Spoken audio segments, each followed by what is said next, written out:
Welcome to Eyes on Southeast Asia, the premier podcast on foreign policy, security, and economic issues on Southeast Asia, brought to you by Foreign Policy Community of Indonesia. And today we're going to have a interesting discussion with Professor Richard Heydarian. He is the upcoming and famous policy wonk from the Philippines. Hi, Richard. How are you? Welcome to Eyes on Southeast Asia. Good to see you. As always. I think we've been talking about this podcast thing for a while. I didn't know you already had it set up. So congratulations. Well, thank you. Well, let me begin by first asking you if you can tell our audience about yourself, about your academic career, and how did you become such a policy wonk? Yeah, thanks again, Dina, for giving this chance to introduce myself to our Indonesian friends. I actually grew up in the Middle East. I'm now actually reaching out to you guys from the Middle East, right? So I've been circulating in Dubai and Turkey and Tehran in the region for a while now. So I spent around 10 years of my life in the Middle East before moving back to Southeast Asia and the Philippines, where I'm born. My mom is from the Philippines. Incidentally, my mom comes from the same ethnic group as the Marcoses. I'm sure you're familiar with the Marcoses of the Philippines, if not the Dutertes, right? So I can speak also the language of the North, the Ilocano language. That's my background. And then, of course, I studied in the Philippines, in the University of the Philippines. And then I started writing quite consistently over the past 10 years. I think I clocked in around 2,000 articles over the past 10 years, writing first on South China Sea. South China Sea disputes was really my obsession. I spent my childhood analyzing the Persian Gulf, Iraq War. So when I came to Southeast Asia, one of my personal passions was to make sure in my own little way that the South China Sea doesn't become the Persian Gulf, right? This kind of a gulf of separation, right, between a northern civilization and its smaller Southeast Asia, southern neighbors, as in Iran and its Arab Gulf neighbors. So South China has really absorbed me over the past 10 years. And then I approached this in a very eclectic way. I mean, Dino, you should know this very well. You're kind of a Renaissance man yourself. I've been a journalist over the past 10 years. I've taught in universities, including full-time faculty in places like the La Salle University, and also did visiting scholarship in different universities around the world. And then, of course, I am also an author. I've been writing quite consistently on Asian geopolitics.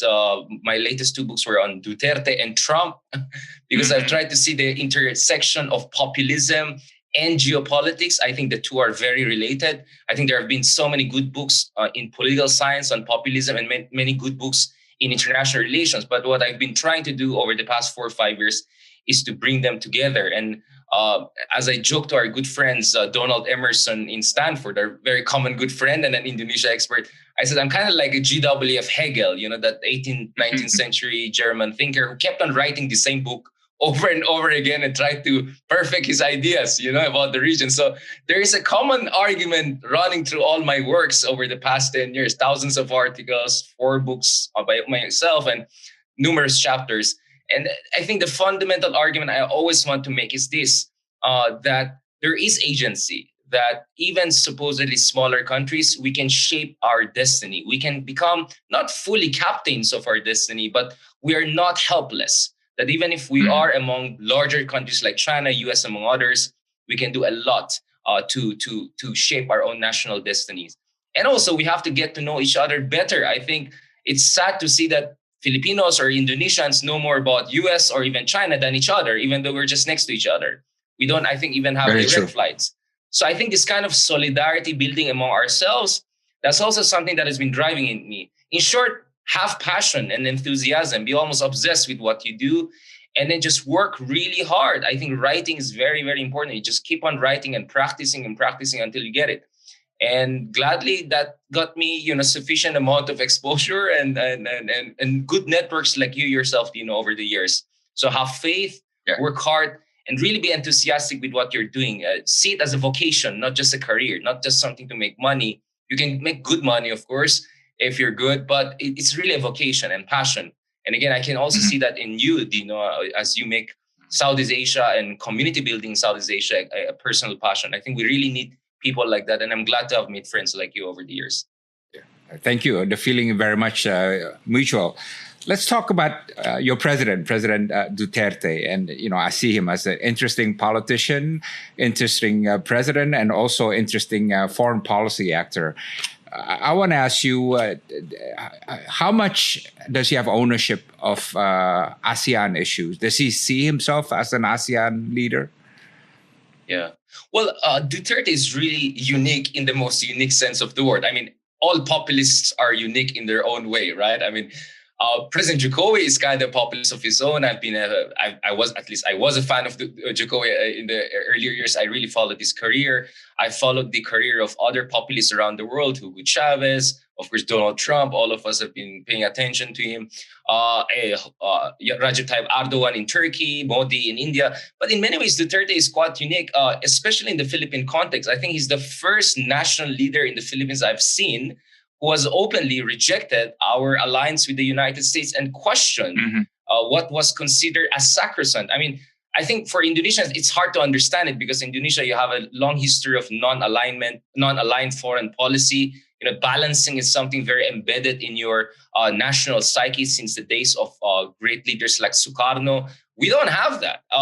In fact, in the 1950s and 60s, our top diplomats were arguing with Sukarno and other leaders in the region that our future is with the West, not with the Soviet Union. That the third world should somehow ally with the first world against the second world. And of course, in some ways, the Philippines was proven right when Chinese invaded India, and because Nehru was one of the pillars of the non-aligned movement. And we can talk about the history, but the point I'm making is that the Philippines,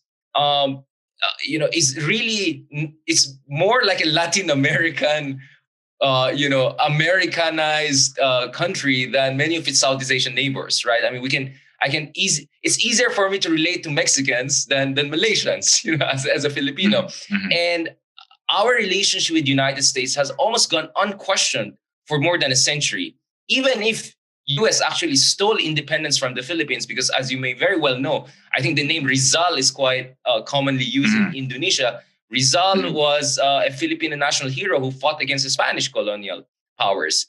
But the problem is that the Americans helped us, and then they hijacked our revolution and colonized the Philippines for 50 years. And then since then, the Philippines has been more or less an unquestioning ally. And I can tell you, Dino, this is not based on just some reading just newspapers. I work in the Philippine government. I advise multiple administrations, yes, including the current administration in various capacities. And I could see in the past, there was essentially this assumption that American interests and Philippine interests are perfectly aligned. So there was not much of a questioning of American foreign policy, even in private sometimes, I would say. Duterte changed all of that. I mean, Duterte is kind of like a Hobbesian petty tyrant in Davao, who was loved by many of his people. He turned Davao from some sort of a Nicaraguan El Salvador, a civil war-infested place in the 1970s and 80s, to kind of a mini Singapore in the Philippines over the past 20 years. At least that's his economic and political order achievement. At least that's his claim. But the other thing with Duterte is that, he was influenced very much. He was a close friend of the founder of the Philippine Communist Movement, Joma, Jose Maria Sison, who's based in Netherlands. He was a very good friend and still a very good friend of the leaders of the Moro National Liberation Front in the Philippines, including Nurmi Suari, right? So as someone based in Mindanao, where United States has been maintaining military bases, conducting counter-terror operations, Duterte was really outside the mainstream Philippine politics, right? He was someone who was more in tune with leftists, with communists, with more national liberation kind of ideology. And by the way, he was a student during the Vietnam War era. So he's really a product of 1960s, 70s ideologically. And anti-American sentiment is very much in his system. Then, of course, there were political reasons why he's anti-American, or personal reasons for that matter. There were a number of incidents that happened in Mindanao, including Davao, whereby Duterte, accused the United States of doing mumbo-jumbo stuff, including through its intelligence networks, the so-called Mayoring incident in 2002. Then he claims, we're yet to confirm that, I've been trying to confirm that once when he was coming back, I think from Colombia, a country he supposedly studied their war on drugs, he had to pass to LAX, I think. And then there he faced discrimination for not supposedly having visa or something although he had a diplomatic passport. So he felt he was personally insulted also by Americans. And this is a guy with a very, very big ego. He has a very big sense of himself. And he looked at the Philippine elite, not as just a bunch of liberal softies, but he saw them as stooges of America. So when he came into power, he didn't have much of a background in foreign policy, barely traveled around the world throughout his years of mayoral stint in Davao. But once he came into power, he said, out with all of these American boys. We're just going to do this very different. And the way he's doing it is like how Sukarno was doing it in the 50s and 60s. I mean, it's fascinating. He's really a product of a bygone era, right? His rhetoric, it has this non-aligned movement kind of tinge to it. I think Jokowi has had a good relationship with President Duterte. He's really a person from a completely different era, right? In a country that is among the most Americanized in the world. So that's really fascinating to see. And as far as Duterte is concerned, he had great relationship with Chinese businessmen, with Chinese Filipinos. A lot of them are his top advisors, including Senator Bongo. So his exposure to China was much more benign and positive compared to that of America, which is almost the complete opposite of what you will hear from mainstream Filipino politicians who see America as the ultimate ally and knight in shining armor of the Philippines, and they see China as the ultimate communist enemy. So that's where Duterte is not only from a bygone era, by Philippine standards perhaps, but is from a parallel universe. And the fact that he made it to the presidency is also the product of perhaps social frustration with the kind of liberal oligarchy that the Philippines has been ruled by for the past 67 years. So people said, we want something new. And Duterte is ironically an old person who provided a new ideology and way of doing politics, unlike any Filipino president, not even Marcos or other strongmen in Philippine history were like him. So I think that's where he's definitely unique in Philippine history and revolutionized the Philippine history by questioning what was supposed to be sacrosanct, our alliance with the United States. Yeah. Well, what has happened to the triangular relationship between Philippines, China, and United States, especially after Biden has come to power now? Do you see him? I understand that Duterte didn't get along very well with Obama and with Trump. So what will happen under the Biden administration? Will there be a warming of relations? Yeah, I mean, this triangle has been something I've been writing on for the past decade or so, quite consistent, and it has gone through some major shocks and shifts over only 2 decades, right? So if you remember, during the Arroyo administration, actually she happens to be a distant cousin. She's kind of like a great aunt of mine. During the Arroyo administration, I'm just being transparent, right? During the Arroyo administration, the Philippines began to adopt what political scientists call equibalancing or equilateral balancing strategy, right? Which is quite close to what you guys Indonesians have been doing for forever, right? So she would be nice to the US and try to maintain the defense alliance. But when the Bush administration criticized her, especially when the Philippines pulled back from the so-called coalition of willing in Iraq, she visited China. And then the Chinese premier Wen Jiabao visited the Philippines. There were a lot of contacts with Hu Jintao. So what she tried? It was try to balance between these two superpowers to create more room for maneuver for the Philippines. But the relationship with China went so wrong on so many levels. There was a joint development agreement that was negotiated that was kind of seen as unconstitutional and was done in secrecy, and that is still haunting the Philippines. The Joint Maritime Seismic Undertaking of 2005, which kind of lapsed in 2008 and 9. With Vietnam and China. Then there was the NBNZTE, this ZTE of China invested in the Philippines National Broadcasting Network. That went bust big time because of corruption scandals. Again, I'm sure Indonesians are familiar with this. And then there was the North Railway project of China, which again also went bust. The bidding procedure was declared unconstitutional by the Philippine Supreme Court. So I think Arroyo was the first Filipino president that tried to play this kind of Duterte game, right? Maybe we can be friendlier to China, get more concessions from both sides. But it failed big time. So Aquino comes in, and quite similar to Mahathir 2018 and in the elections of Sri Lanka in 2014, Aquino ran a good governance initiative and platform. And part of that platform is criticizing China.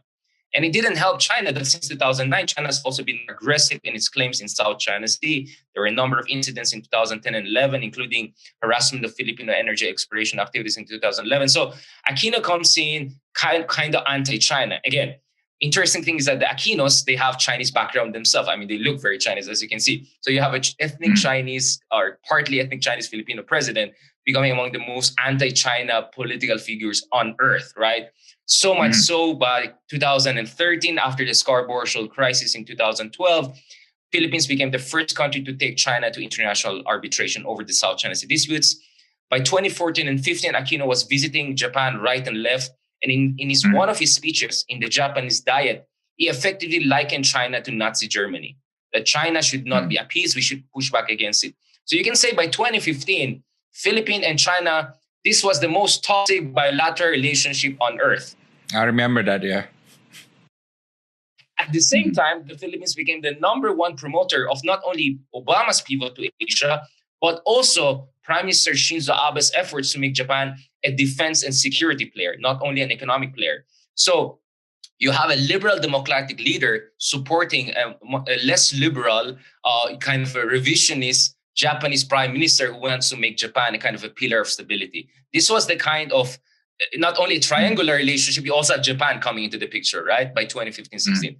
And then boom, Duterte comes. He becomes the antithesis of the antithesis, right? So if Aquino was antithesis of Arroyo, Duterte became antithesis of Aquino. His argument was, hey, this is a foolish fight. Americans are unreliable. And I actually kind of agree with Duterte. Obama was unreliable. Where the hell was America during the Scarborough Shoal crisis? What was Obama saying when the arbitration award came out in July of 2016? Americans were playing it very, very, very safe, right?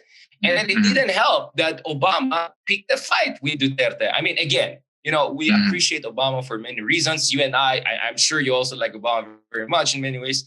But the reality is that Obama, when it came to the Philippines, he took the realliance for granted. And I know for a fact that when Obama visited Saudi Arabia, you know, when they asked, what are you going to do there? He was not going to say, oh, I'm going to go there for the Saudis on rights. That's not what Obama would say. Obama said we have a range of interests with Saudi Arabia. And then towards the end, he will mention human rights. But that's not what Obama said when he was asked, what is he going to do when he's going to meet Duterte during the 2016 ASEAN summit, right? This is a summit whereby there's also a meeting with superpowers, including the United States. So this was a meeting in Vientiane in Laos. And Obama, during press conference, effectively said, I'm going to lecture Duterte to get his human rights situation under control because of the extrajudicial killings, the drug war, and Duterte's, of course, incendiary rhetoric. And I think that was sloppy diplomacy, especially if you're a lame duck president, right? So Duterte, well, he sensed it. He's a lame duck president. I have a fresh mandate. I have approval ratings of 90%. Who are you to question it? So during a press conference in Davao, I mean, Duterte, again, is unique. He gives press conferences at 11 p.m.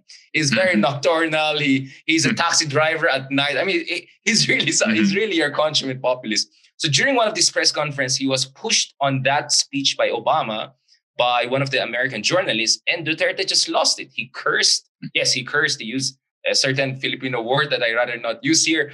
The initials are P and I. And then after that, it really went ugly with the United States. So when Trump came in, Trump managed to stop the hemorrhage by building strong personal rapport with Duterte. But as far as the U.S. Congress, U.S. national security establishment, U.S. media is concerned, Duterte was beyond the pale. And Duterte also knew that. That's why he never bothered to visit a single Western country for an official visit in the past 5 years. He's the only Philippine president who never visited the United States in an official capacity. And I don't think he'll ever, with the pandemic right now and his term ending within a year from now. So under Duterte, his argument was this: Americans are unreliable. How dare they to lecture me, who has this democratic mandate?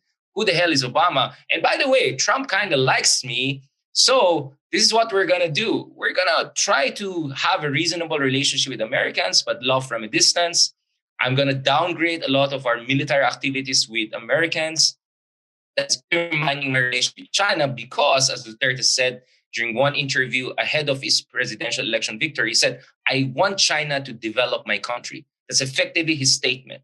Again, I think Jokowi has made similar arguments in Indonesia, but the way Duterte said it, he made it very clear that he sees China as the developmental savior for the Philippines. And then he made it clear that if you're nice, in fact, to quote Duterte, if you're, quote, meek and humble with China, you're going to get Chinese mercy. So his argument was that if we don't push the Chinese on South China Sea, we downgrade our security relationship with the US, the Chinese will invest in the Philippines big time. And guess what? They'll be nicer to us in the South China Sea. But this is where, Dino, things get ugly. There's no indication whatsoever that that worked. That's even a bigger failure than Aquino's reliance on America. So Aquino over-relied on America. Now Duterte over-relied on China. So we see this wild swing whereby over the past 4 years, things got worse in the South China Sea, not better. More militarization and more what I call militiaization. China is using militia forces to harass other countries. Again, you should know that in North Natuna Sea, but it's even worse in the Philippines. In 2019, a Filipino fishing vessel was sunk by a Chinese militia vessel, a suspected Chinese militia vessel. Almost 22 died. And then, Dino, just to end on this point very quickly, there is, as I said, 4 years, there is zero Chinese big infrastructure investment in the Philippines, and Duterte's time is almost up. If that's not a blunder, tell me what is a blunder. And by the way, China promised the Philippines huge COVID-19 vaccines last December. They only arrive in February and few thousand, and they're not even safe enough for Duterte and other old cabinet members, including the health secretary, to take it. So if that's not a strategic blunder, right, of Duterte-esque proportions, I don't know what is a blunder. So what I can tell you is this: the past 20 years have been the most exciting, most humbling, and most tragic period in Philippine foreign policy. And I think we're still on the learning curve as far as our strategic culture and strategy towards the great powers is concerned. Richard, I understand you're about to produce a book on ASEAN and China, right? And I look forward to reading that. I think it's going to come out at the end of the year or next year. Can you tell us 2 or 3 key takeaways from your book? Yeah. Yes. So the working title is China's New Empire. So in that sense, it's going to sound like your usual stuff. Oh, China is the next superpower. We're going to live in a Pax Sinica. Oh my God, China is going to take over. But I think the interesting thing is in the subtitles. In the subtitle, you're going to see words Southeast Asia and struggle for autonomy in the 21st century. You see, again, I've done book reviews. I've been interviewed for many books on China, Southeast Asia. Good friends have written, I think there were at least 3 books in the 4th quarter of last year alone on China and Southeast Asia. So when I was talking to publishers, and of course my publisher is going to be Melbourne University Press, inshallah, I said, this is going to be different. Don't worry. I mean, first of all, it's going to be someone from the region who's going to write it, right? And the fact that I spent 10 years in the Middle East and other regions of the world kind of also gives me both an outsider and insider view. So I'm both Southeast Asia in all the world, but I think similar to you, Dino, I've also spent a lot of time in other regions of the world that gave me this kind of outsider perspective so that we don't fall for our own kind of internal myths and stories. Now, my other argument is this. My problem with lots of books, with all due respect to our good friends, is that they talk about Southeast Asia as if this is 19th century Afghanistan being fought over. Again, no offense to our Afghan friends, but this is like people talking about Afghanistan in the 19th century when the Russian Tsarist Empire and the British Empire were fighting over Central Asia, right, for influence in Central Asia.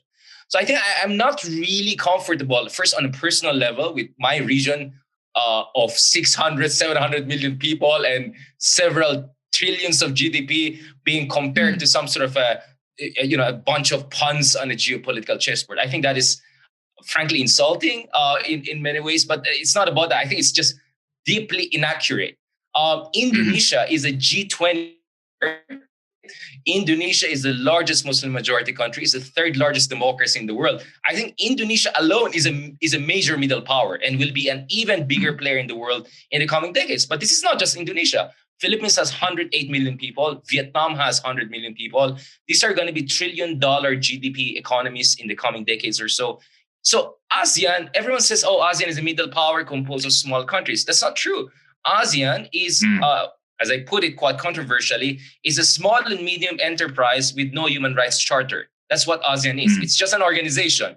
But ASEAN represents a number of countries which are solid and robust emerging middle powers, not middle powers themselves, right? So everyone talks about Quad, but I think as Rory Metcalf and some of our good friends have mentioned, I think what we need is a squad, right? Which involves Singapore, Indonesia, Philippines, Vietnam, many of key countries within ASEAN who have a lot to say. So what I try to do in the book is to show the power of agency of quote unquote smaller countries, which happen to be not so small, and the resistance to China's empire of economic and ideological influence on so many levels. So again, if you look at the journalistic policymaking and sometimes even academic literature, it's a very realist perspective, very simplistic.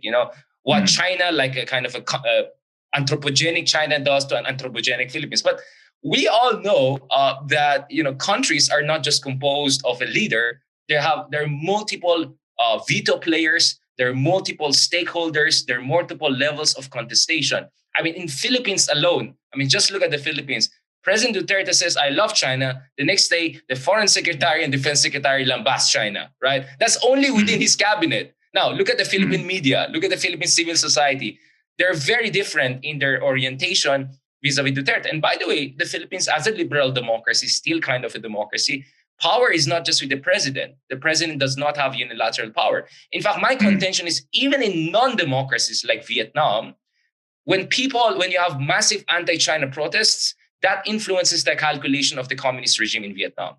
And then you have hybrids like Singapore, like Malaysia, among others. And then in countries like Taiwan, which I'll also cover. So what I do in the book is I look at this cow tongue, right? Starting with Hong Kong, Taiwan, Philippines, Malaysia, Indonesia, Singapore, Vietnam. So how are these countries resisting China's influence on multiple levels? And what are the internal struggles in these countries to preserve national struggle and national autonomy? And by the way, I also try to show that Southeast Asian leaders, even Duterte, they're not fools. They also want to play this balancing game, this dynamic balancing game, this proactive balancing game.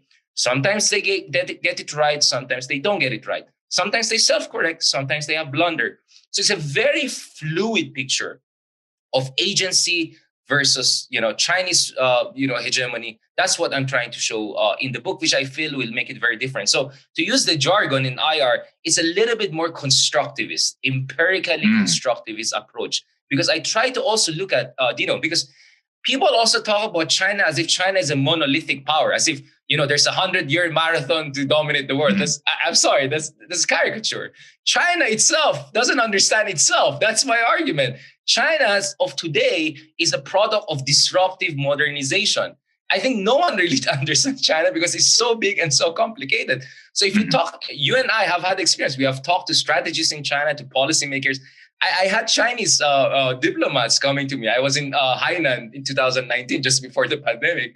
And they were asking me, tell me about the region. What do they think about China? You could see that even the Chinese are trying to figure out their place in the region. What are other countries thinking? So when you're ruling a kind of a modern empire like China, and you're going through this massive economic boom and disruption, the idea that you have a fixed sets of interests, I think is nonsensical, because China is still figuring out its place in the world. And the Chinese statecraft is flexible and fluid, and it's dynamic. There's nothing set in stone. We saw how things changed from Mao to Xi Jinping, Mao to Deng Xiaoping to Xi Jinping, and yet it can still change. So the other argument I'm making in this book is that there's nothing fixed and monolithic with China. If we play our cards well, China will treat you with respect, and we can get the maximum possible good concessions from China. Because I also do not subscribe to this argument that China is kind of like a new revisionist evil power that we have to resist. I don't buy that. Even as a Filipino, I don't buy that.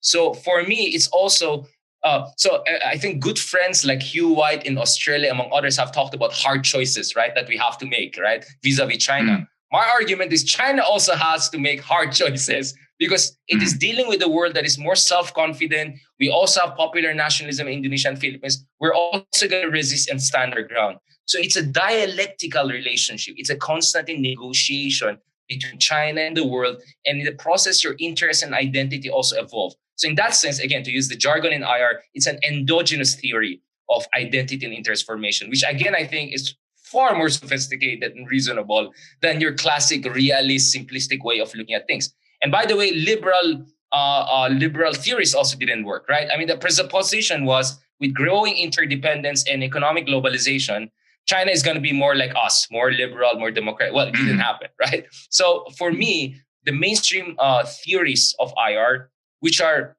indirectly reflected in media headlines, indirectly reflected in policymaking lexicon and discussions, I think they just don't explain it properly. And that's why I feel a more constructivist approach is a more effective and accurate way. And that's what I try to show in different chapters. So one chapter is about poison shrimp, right? How Lee Kuan Yew strategized Singapore's position vis-a-vis China and US. One chapter is about the Philippines. The title is Are We Slaves of China? When a Filipino fisherman criticized Duterte for saying pro-China things during the harassment of Filipino fishermen.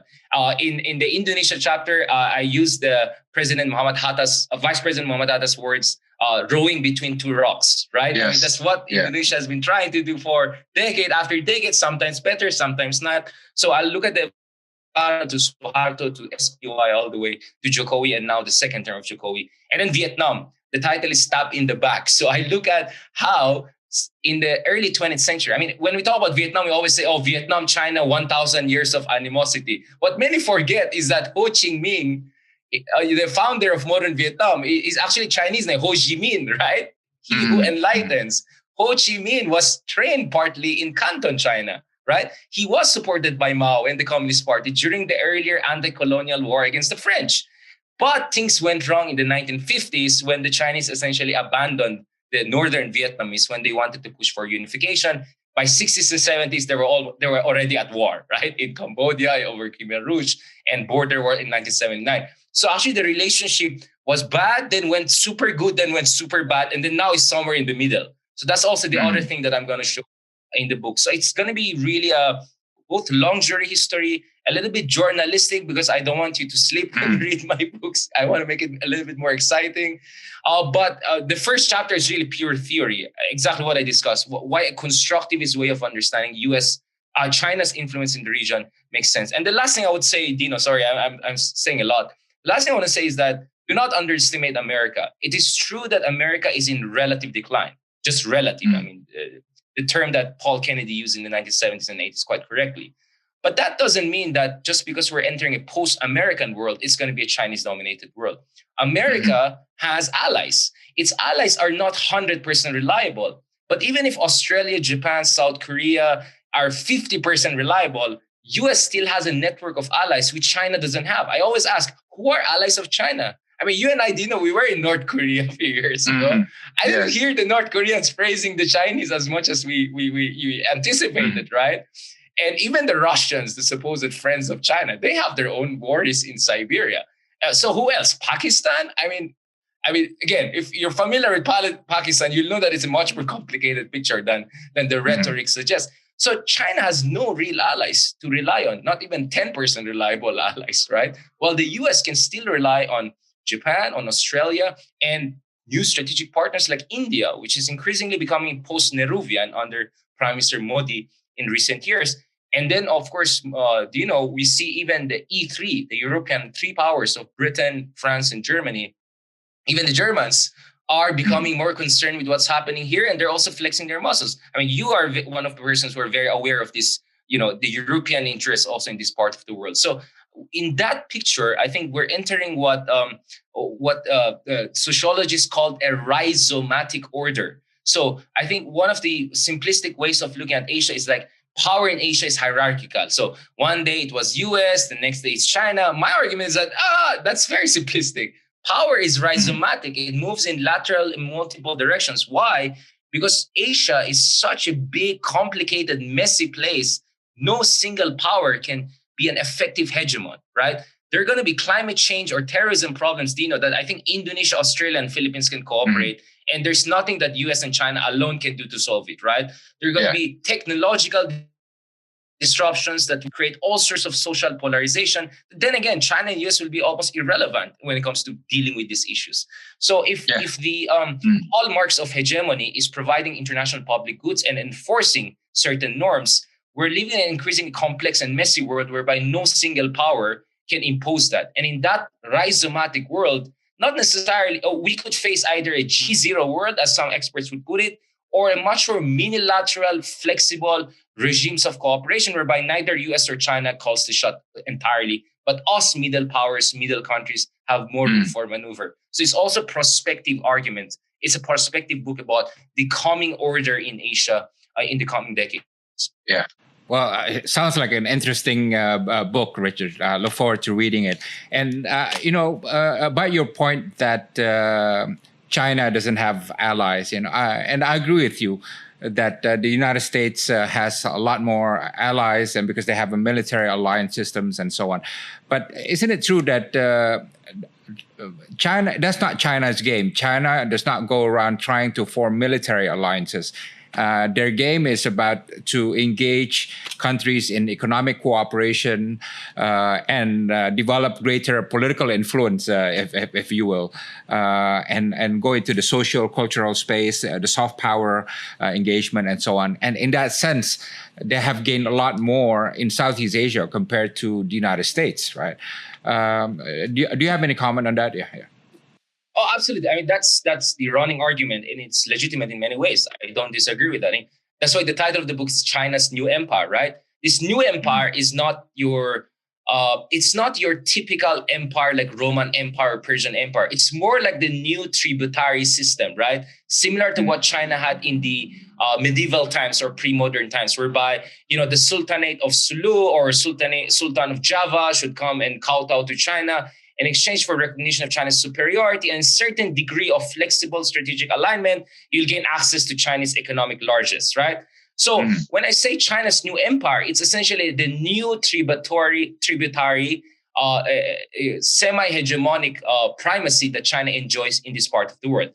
When you look at trade flows, China has completely displaced Japan, right? And in terms of investments, China is also gaining more influence.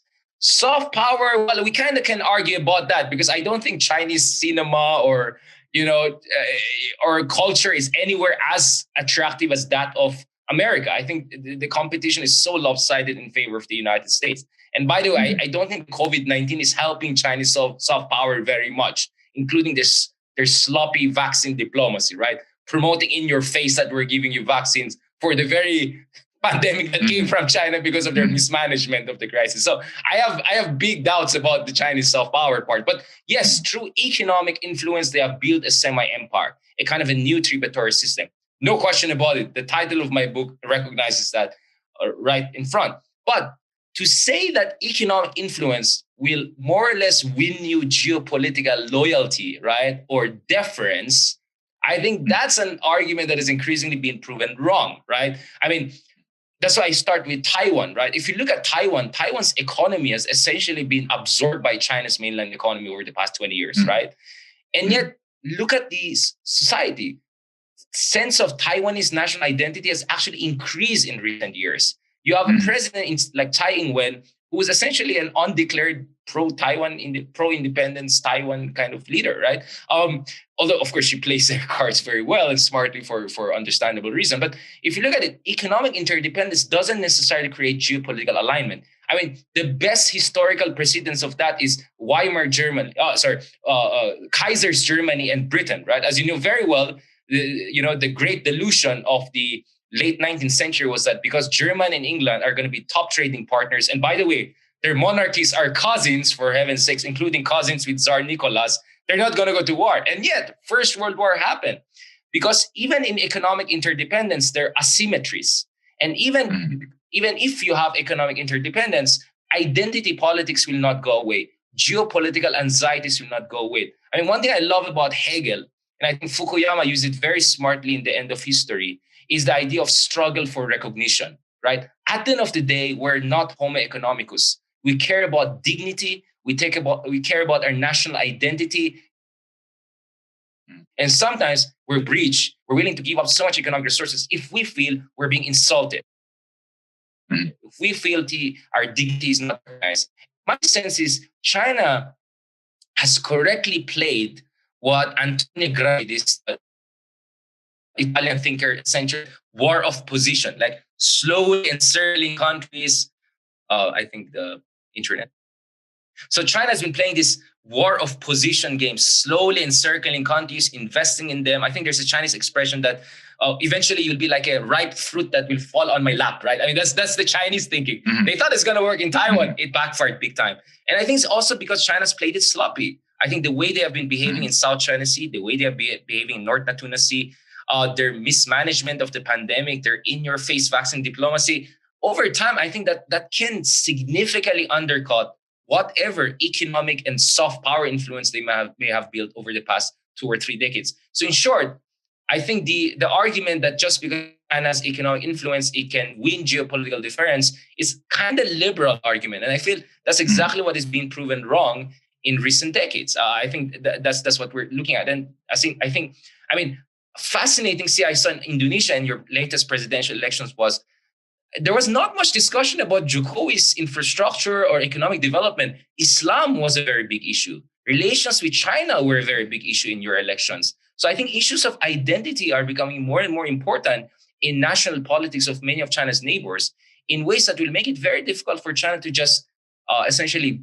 co-opt or buy whole countries with money, right? And by the way, Dino, we are all assuming, I'm not saying China is going to collapse tomorrow, but we're all assuming that China will just keep on growing 6, 7, 8% forever, when the reality is that China is becoming a high-income country soon, and it's almost inevitable that its growth will decline, and you will have to invest in social welfare, in pension, in an aging society. So yes, today we're all impressed with China. They have trillions of dollars for BRI. Well, let's see the money when it comes, because I don't see much of an investment. And I think as China faces more and more domestic pressures to create a social welfare system to deal with the shocks right and left it's receiving, I don't think China will also have as much money to spare as it has been advertising over the past few years.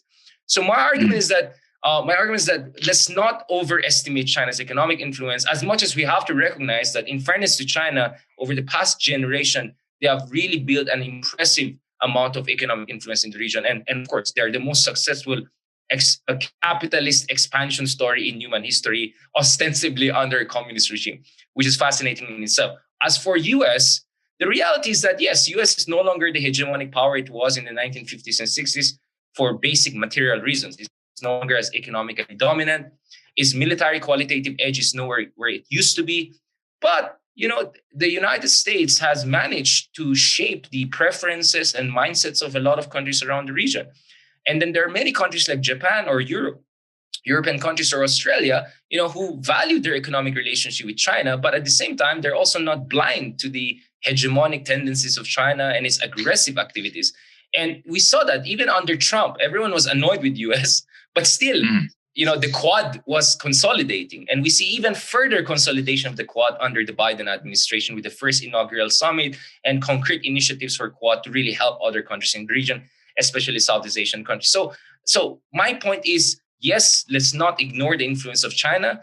Yes, America is no longer the hegemonic power it was, but that doesn't mean that the benefits and advantages that China has accrued over the past 3 decades is immutable, that it's not vulnerable. I think that those advantages are very vulnerable if China keeps on playing its cards so bad as it has been over the past few years. I mean, this wolf warrior diplomacy is already a kind of a alarm bell, right? I mean, I think, Dino, you and I think we are used to see more sophisticated, more low-key Chinese diplomacy, sticking to their script and all. And what we saw in Alaska Summit is the new face of Chinese diplomacy, right? Lecturing Americans on human rights, speaking out of script. I'm talking about Yang Jiechi. I mean, one of the most decorated diplomats in history. We're talking about Wang Yi, who speaks Japanese. He did a fantastic job as ambassador to Japan during the early and mid 2000s. But we see even these veteran diplomats are giving into this kind of a hyper-nationalist wolf warrior diplomacy. I don't think that's going to win China a lot of friends, and that's going to undercut a lot of the goodwill and economic influence that they gained. Because,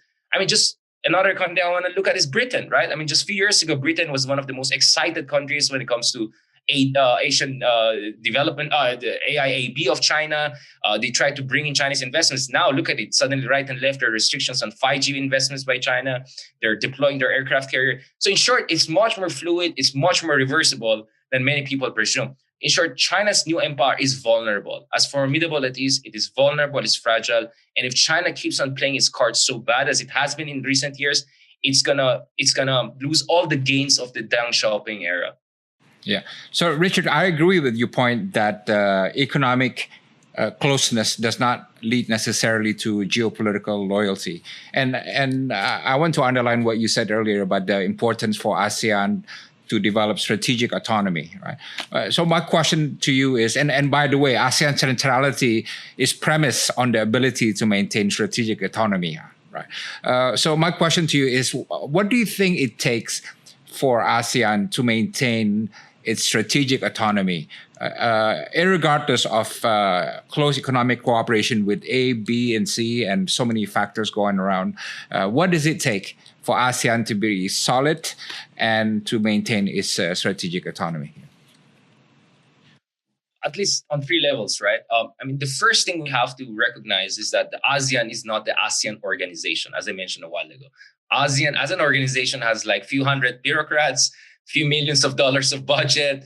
There's not much that the ASEAN can do as an organization, right? There's just so much that it can achieve. Although, as someone who spent 10 years in the Middle East and other parts of the world, I can say that I'm a big fan of ASEAN. What we achieved among us ASEAN countries is nothing short of what IR scholars call a security community, right? The idea of use or even threat of use of war as an instrument of dispute settlement among Southeast Asian countries has become unthinkable, right? And we saw that very well during the SPY period when, your former colleague, Prime Minister Netaragawa, did a fantastic job of pushing and encouraging Thailand and Cambodia to resolve their disputes through international arbitration. That's just fascinating. You don't see that in the Middle East. You don't see that in many regions of the world. In terms of that, I think we're almost EU level when war is almost unthinkable among Southeast Asian countries. We did a fantastic job of creating a free trade area in the ASEAN. So there are many accomplishments that ASEAN has essentially ticked the box over the past 5 decades. But my argument is that the ASEAN decision-making process is not really consensus-based, in Arabic, muwafaqat, but it's actually unanimity-based. Now, that unanimity-based decision-making process was fantastic when only 10 of us were talking with each other. But once bigger powers got involved, especially China became powerful as it is, then unanimity-based decision-making process became essentially a tool for dividing and conquering ASEAN, right? If you're China or any other great power, all you need to do is to pressure one or two countries and nothing will happen on a sensitive issue. Because unanimity-based, not muwafaqat, not consensus, but the actual decision-making process on sensitive geopolitical issues like South China Sea, that gives veto power to each member of ASEAN, almost regardless of whether you have a direct interest or not. Honestly, I'm so Aristotelian in the sense that for me, the great injustice is treating unequal people equally, right? What is the direct interest of Laos and Cambodia in South China Sea? They have no direct interest, and yet they're given as much voice as Philippines or Vietnam or Malaysia, who are facing existential questions on South China Sea. So I think that's where ASEAN multilateralism has hit what I call a middle institutional trap. It's kind of like middle income trap, right? So the policies you use to go from a poor to middle income country, like China, cheap labor, manufacturing law and manufacturing, that works only to a certain degree. I think the same thing happened to ASEAN. Unanimity-based decision-making process worked fantastic in the early years of ASEAN when 10 very diverse countries in Southeast Asia had to come together. Fascinating, great achievement. But now that we want to be an anchor or the driver of regional integration in entire Indo-Pacific, it's not working because it's so easy for external powers to manipulate us and to pressure just one country or two and nothing happens. We see that on the Rohingya crisis in Myanmar, and we're kind of paying the price right now in the Myanmar. We saw that on South China Sea since 2012. So I think ASEAN on the multilateral level is reaching a kind of a deadlock. We need soul searching. Perhaps it's time to do some evolution. In fact, my argument, I'm a fan of ASEAN. Many people misunderstand me. They say, Heydarian, what does he know? He's anti-ASEAN. No, I love ASEAN. That's why I'm pushing for reforms within ASEAN. Remember, not remember because we're old or you're old, but in the 50s and 60s, Dino, we were at war with each other, right? You had confrontasy, Filipinos with Malaysians over Sabah. My goodness, in the 50s, we were not too different from the Middle East. We were almost on the same level it was a mess. Then ideas of Mafilindo came, but some would say Mafilindo was also kind of an Indonesian-Filipino conspiracy against newly emerging Malaysia. But look at it. From that, by the late 1960s, we suddenly have at least 5 key members within ASEAN coming together and saying, you know what? We don't want to be part of this Cold War, this Seattle, this confrontasy. Let's put that aside. Let's work together. So that was the first stage whereby we went from a kind of a Hobbesian anarchy, right, confrontasy, to at least a semblance of common understanding on what we want to achieve as autonomous post-colonial nations. The second phase, Dino, again, I'm sure you're very familiar with this. Again, you're very young, we're both young, but in the 60s, 70s, especially in the 80s, the next discussion was, okay, Thailand, Philippines, Indonesia, Singapore, we're all kind of we're kind of, how should I put it? We're not communist socialist countries, right? To put it simply. So what are we going to do with Vietnam and Cambodia and Laos, right? These kind of communist Indo-Chinese countries. Guess what? We resolved that too. By the 1990s and 2000, these were member countries. And today, Vietnam is a pillar of ASEAN in ways no one anticipated in the 1970s when ASEAN was criticizing Vietnam for invasion of Cambodia, right? So that's the second reset we did in ASEAN. So two instances when we went above ourselves and imagined a new world and kind of achieved it. The third phase was the end of Cold War. Okay, Soviet Union is gone. There's no Cold War. What are we going to do? That's where we got very ambitious, right? We said, you know what? We're going to be the engines and drivers of regional integration, right? And that's where you'll see explosion of constructivist theories. Acharya, among others, our good friends. It worked, but with the rise of China, we saw also the limits of that, right? And then when Trump came in, essentially we reset the deck. So my argument is that now we should enter our fourth reset. We also recognize the limits of ASEAN, right? Including this middle institutional trap. So just as we were able to imagine a new order and achieve it so successfully in the 50s and 60s and the 70s, 80s until the end of 20th century, why can't we have another reset in ASEAN? That's my argument. Because ASEAN history also is not monolithic. ASEAN is far more dynamic than many people recognize. So this is one argument. The second argument, as I said, is that ASEAN is not just a bunch of small countries. We are not small, especially if you're Indonesia or even Philippines, Vietnam, Thailand, right? And Singapore may be small in terms of size, but definitely it's not they punch above their weight, yeah. Exactly. Perhaps their weight is not what's shown by their size, perhaps. It's even a better kind of metaphor. So that's the second thing we have to keep in mind. Each of us are potential or actual middle powers who can be in some ways captains of our own collective destiny. And then the third level, just of course there are many we can discuss, but third level is things like what you, Dina, have been doing, right? I mean, what I love with our conferences, with our Russian counterparts, with our European counterparts, with our Japanese, South Korean counterparts is that the world is not just US and China, right? Southeast Asia is not only about US-China competition. And if you look at it, all of these other major powers, India, Russia, Australia, or European countries, or Japan, they may be ally of one side or the other, or not ally of one side or the other, but all of them also want to help ASEAN because there's something also for them, right? For Japan, they're already a big infrastructure investor in Southeast Asia. They have an interest in prosperity. Australia is kind of our near neighbor, or increasingly seen as a near neighbor to Southeast Asia, especially like you guys. India wants to also carve out its own influence, and Europeans also have their own kind of interest. So what we need here is a dynamic, proactive, and multifarious balancing strategy. And that means, Dino, we need more podcasts like this. We need more educated strategists. We need a more sophisticated strategic culture in Southeast Asia. And that's why I welcome this podcast, because we really need to have a conversation among us. What on earth are we going to do in this new brave or new crazy world?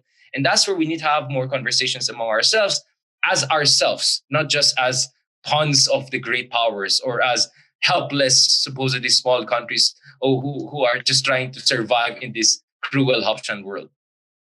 Yes. Well, that's why we call this podcast Southeast Asians for Southeast Asia. Maybe the last one or two questions, Richard.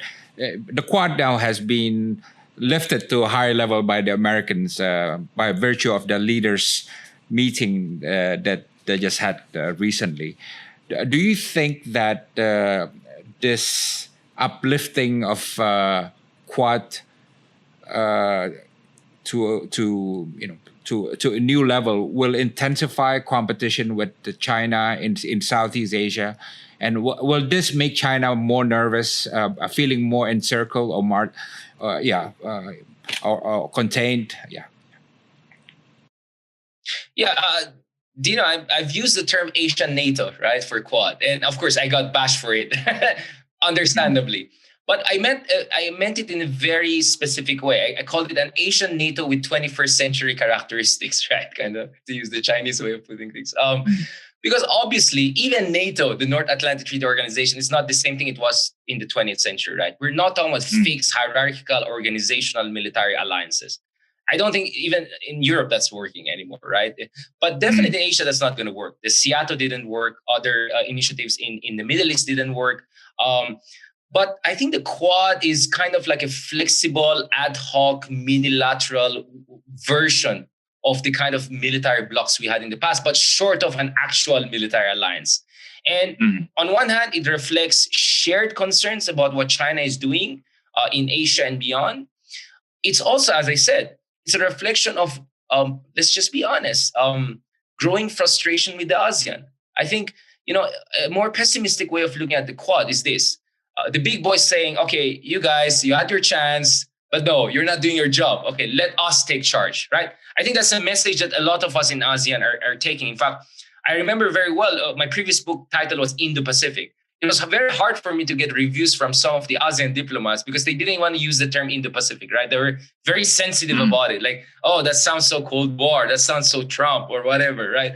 So I think there is a kernel of truth that the consolidation and institutionalization of the Quad is also a reflection of marginalization of ASEAN or frustration with lack of real ASEAN centrality. Now, again, Indonesia did a fantastic job, tried to push back. You push for the ASEAN outlook on the Indo-Pacific. But just to be frank, if you read the AIOP, it's more like a defensive, kind of a document which tries to assert ASEAN centrality, but that's an aspiration so far. So I think there's definitely that kind of a worrying thing about a Quad.